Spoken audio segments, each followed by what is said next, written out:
which is fluency develops in stages, not all at once. You don't go from one day to another, that's it, you are fluent. But rather, it goes in stages. And experts in linguistics, they have tried to break down these stages into four, which is first you learn about how to say things about yourself, how you feel, what you want, what you see, where you live, your name, etc., etc., everything related to yourself. Then you go into your surroundings. So the country where you live, the street where you live at, the objects that you see, the directions that you are asking for, or you are, telling someone to go. Then you go into interest or topics.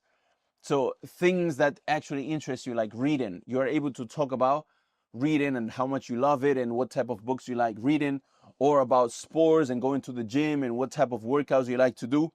And then later on, you get to abstract ideas, which is opinions, beliefs, arguments, and then you can get more into actually scholarly works of ulama and Arabic books and things that are abstract ideas, like the idea of freedom, the idea of worshiping Allah Azza wa Jal, the idea of gratitude towards Allah Azza wa Jal. These are topics that require a little bit more advanced vocabulary and sentence structuring, and as well understanding when you read. But the point is that you go through all of these stages, and you'll be surprised how many people who their mother tongue is English, they still haven't gotten to the third and the fourth stage of talking about interest and talking about abstract ideas. They are still at the level of just being able to speak about day-to-day things. And this is not necessarily a bad thing. It's just a natural thing that happens based on how you live your life. So for example, me, even though Spanish is my mother tongue, when I was 14, I left Spain.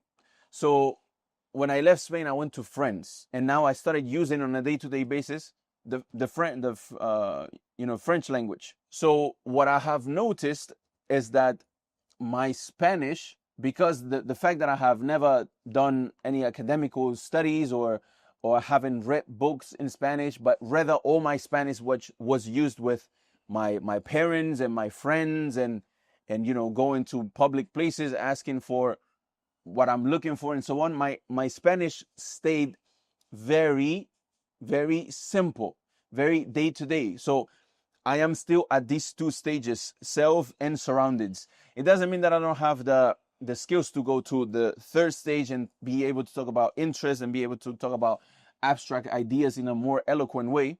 But again, you don't speak because you are fluent. You become fluent because you speak.